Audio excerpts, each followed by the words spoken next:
Jama'a assalamu alaikum, sunana Ihsan Sadiq Muhammad Mai Gatari, jami'in hulɗa da jama'a na hukumar ranar sha da fataucin miyagun ƙwayoyi na ƙasa wanda aka fi sani da NDLEA reshen jihar Kano. So in za ku iya tunawa mun sako muku kaɗan daga cikin wannan bidiyo na yanda Allah ya ba ma jami'anmu nasara wanda suke aiki a kwanar dawaki suka cafke wata tirela ɗauke da ƙwayoyin tramadol da kuma katan-katan na sholisho. Kamar yadda kuke gani wannan tirela ce ɗauke da katan na abubuwa daban-daban sama da 100 wanda aka yi amfani da wannan mota wajen ganin an ɓoye ƙwayoyin tramadol katan-katan da kuma wannan katan-katan na sholisho kamar yadda kuke gani domin shigowa da su jihar Kano da kuma rabawa matasanmu domin a ci gaba da lalata mana su.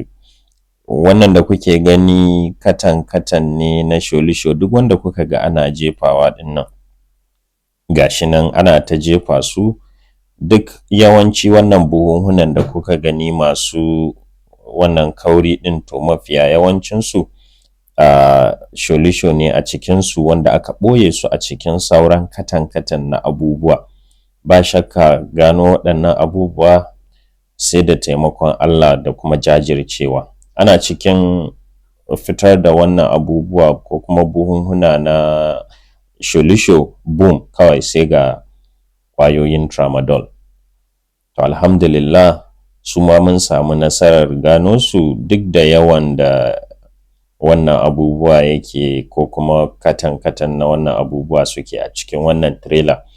Kuma yanda suke sai sun je can ƙasa wanda in ba 'yan lodi ba to zai yi wahala fa ma ka gane a ina aka ɓoye wannan abubuwa. To amma alhamdulillah jajircewar jami'anmu ya sa har Allah ya ba mu nasara muke gano irin wannan komin nisa kuma ko me za ka ɗora masa. Sun yi tunanin sa shi a can ƙasa ko kuma ɗora masa abubuwa mai nauyi ba za mu iya ganowa ba. Gashi nan kamar yadda kuke gani ana ta ɗago rims na motoci ga injina nan.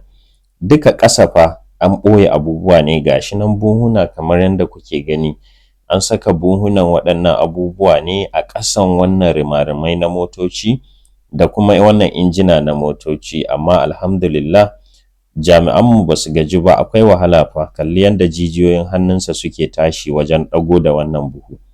To amma hakan bai sa mun gaji ba, bai kuma sa mun haƙura ba, domin insha Allahu kamar yadda bincikenmu yake mukan yi ƙoƙari mu ga cewa ɗaya bayan ɗaya mun bi kowane waje mun gano wannan abubuwa.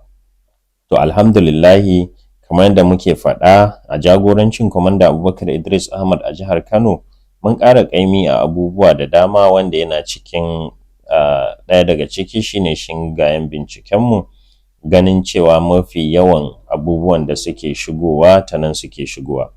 Babu shakka wannan jajircewa da kuke gani tana da nasaba da yanda shi babban jami'in hukumar ma ƙasa Brigadier General Muhammad Buba Marwa yake ƙara ba mu ƙwarin gwiwa. In za ku iya tunawa akwai tagomashi da muka samu kwanan nan na karramawa ko kuma lambar yabo da ya bamu.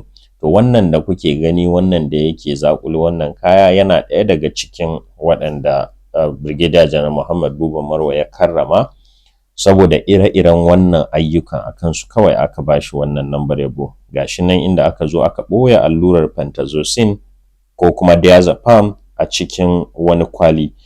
Alhamdulillah a ƙarshe ga ƙwayar tramadol ɗin da muka samu nasarar ganowa a cikin wannan injinan motoci da rimarimai da kuma katan-katan na abubuwa, sannan kuma da wannan sholishan, duka Allah ya ba mu nasarar cafke su, mun karɓe su, mun hana su zagayawa a cikin al'ummarmu.